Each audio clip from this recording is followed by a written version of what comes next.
palm strikes. Hear a lot about that in self-defense circles. Sometimes it's just as a recommendation for something that's less likely to hurt your hand, break your fingers than a punch, just like an elbow is. Sometimes it's as some super special, awesome technique that if you smash someone in the face, it will stop fight. And you can smash someone's nose up. The thing about breaking their nose bone and smashing into their skull is not true. One, because there isn't a nose bone. There's cartilage and then your cranium.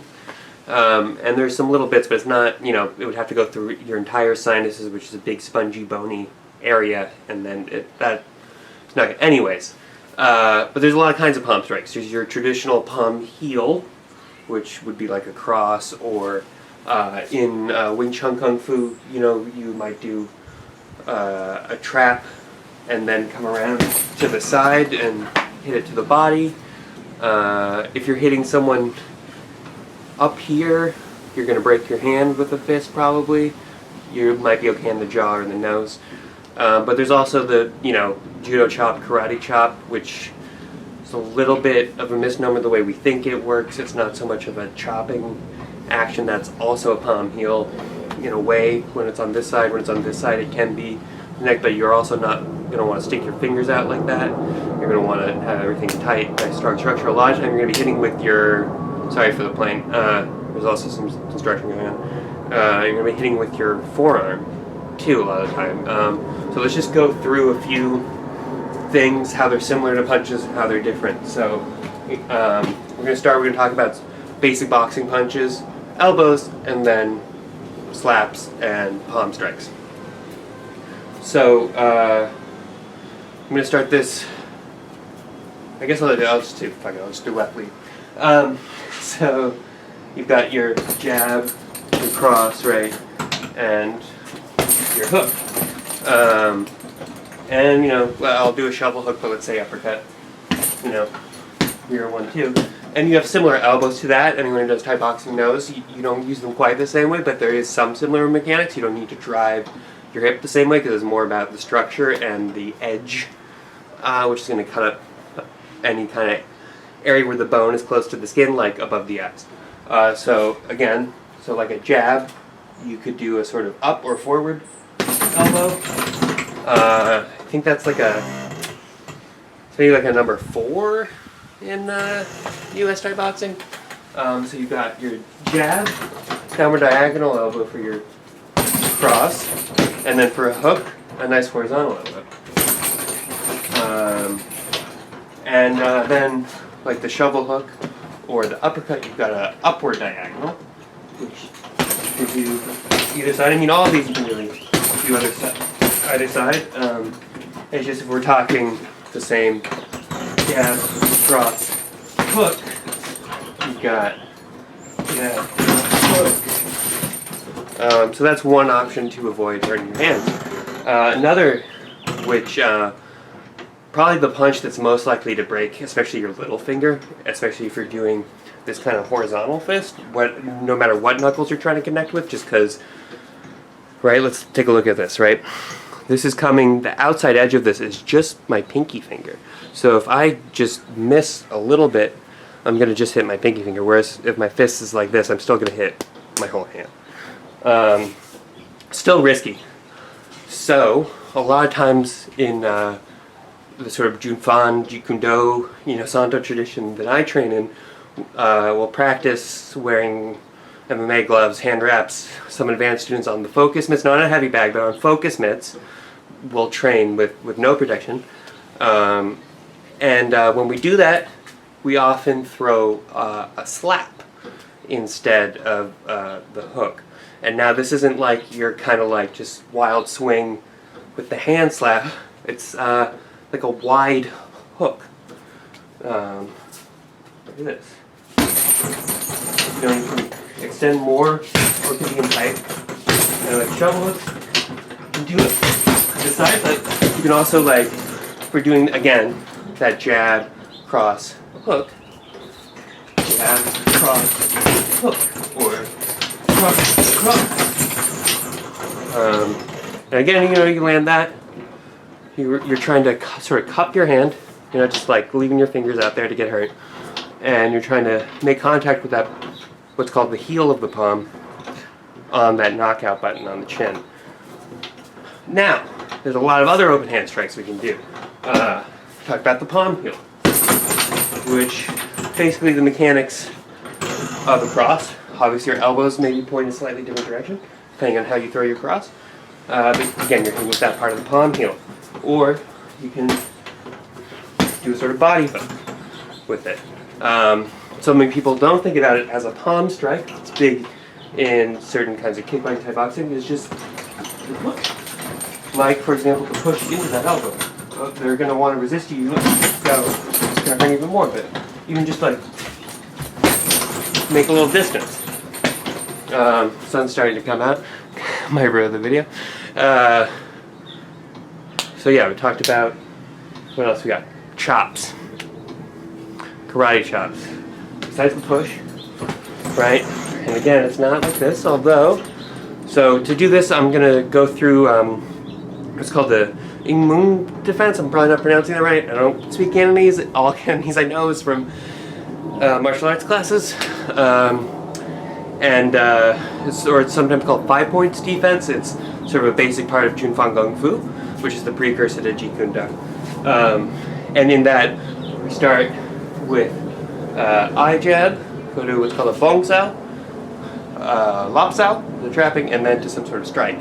Now, a few of them are what's called the sut sa, knife hand, and that, you know, is going to be a very targeted area. It's not something you want to do on someone's head. It's something you're specifically attacking the throat, the vulnerable area, and that is with this edge of your hand, or it can be with the forearm, which is probably a stronger thing. But if you're attacking with your hand, you're not attacking with your fingers. You're attacking, again, the side of the palm heel, because that's strong. It's not, so knife hand is just what it looks like, not how you use it. So again, that's like that, either with the forearm or the heel. And now, the other side is not at all like what you think of when you think of the judo chop or the karate chop.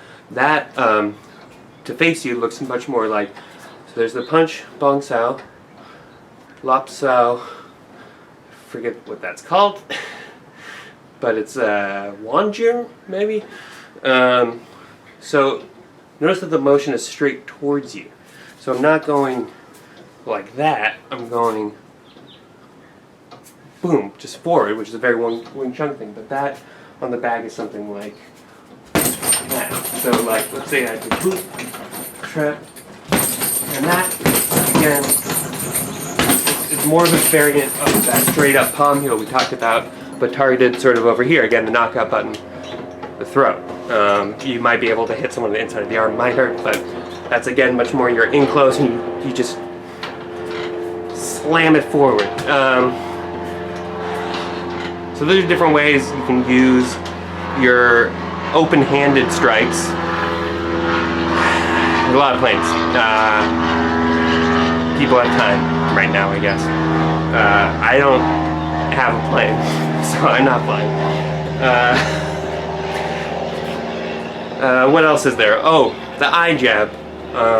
Probably most people these days are going to tell you to not even try, just because it's almost impossible to practice. Even though it can be an effective tool, it's a big part of the original Junfang Kung Fu curriculum and the Jeet Kune Do. Like maybe you guys seen Bruce Lee movies or like you're a Cowboy Bebop fan.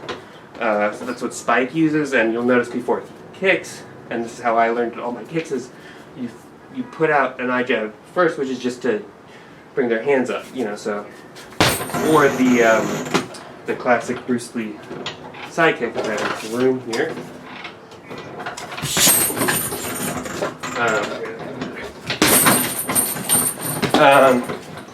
But it can be an effective tool, but it's a very narrow area you're talking, right? You just have these two little areas, and it's not, you're not doing the Three Stooges, you know, you're doing these fingers together like that. And notice how my middle finger is even bent.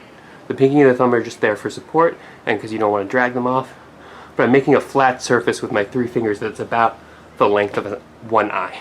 So certain things, again, in that Emu Defense, where that are from Wing Chun but have similarity to Filipino martial arts, like sort of the limb destruction, except instead you're doing a double parry and then just going straight into the eye.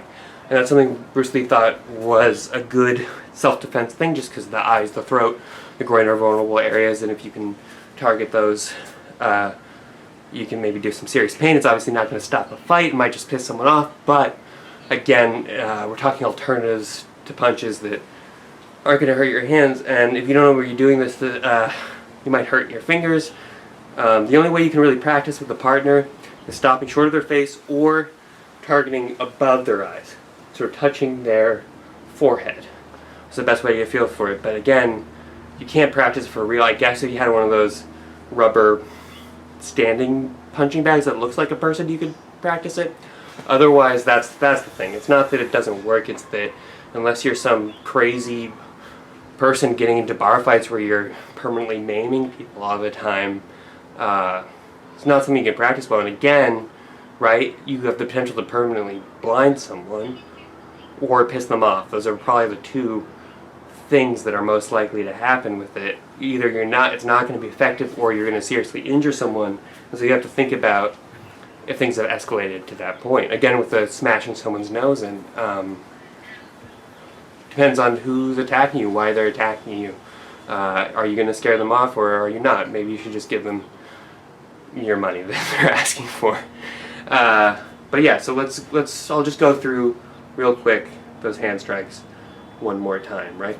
So you've got the push, right? You've got the palm heel, or the body, which generally, it's also a thing in Wing Chun where you kind of trap both arms and do it with both, which is a combination of a push and a palm heel, kind of. You've got the slap. This is probably one of my favorites. If you know what you're doing, it hurts a lot.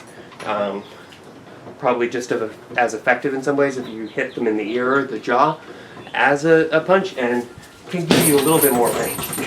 And if you're doing elbows too, or knees, you got their head already, Cross, slap, elbow. It's one of my favorite combos. What else we got? Sasa and Wanjiro. Okay, so we got boom, and we got forward. Oh, forearm strikes. We talked about it this side. You can also basically hit someone like that. Looks kind of like a big swinging clothesline hit. Again, that's going to be kind of like a hook with a good bit of range, but you're hitting with your arm, not your hand. You're not hitting with your thumb, because you're going to hurt it. Alright? Like, there is a good little, solid bone just below the thumb that some people talk about hitting. Hit with your forearm. It's like the same reason why you kick with your shin. It's stronger. And it's sharp, kind of, relatively, as far as surfaces on the body go. So that's just going to be just like that. So be careful with your elbow, too. Not hitting too hard, but again, you're just trying to hit here. It's a very targeted strike. Most of these are very targeted. Palm heel is kind of the exception. You can use that soft targets on the body. You can use it on the nose. And you can even, if you miss and hit someone in the forehead, you're not really going to hurt yourself the way you are if you hit someone with your knuckles on their forehead. You're probably going to break your hand if you're throwing a cross and it lands on their forehead and you're not wearing gloves. So just some things to think about. That's probably a lot if you've never done any of this kind of stuff before. I haven't been doing the Wing Chun stuff as much. But there you go. I guess like and subscribe, and ask any questions you have in the comments. Tell me what I'm doing wrong. I'll ignore you because I kind of know what I'm doing wrong from watching it, and yeah, it's a lot. But hope you like the video. Stay safe out there.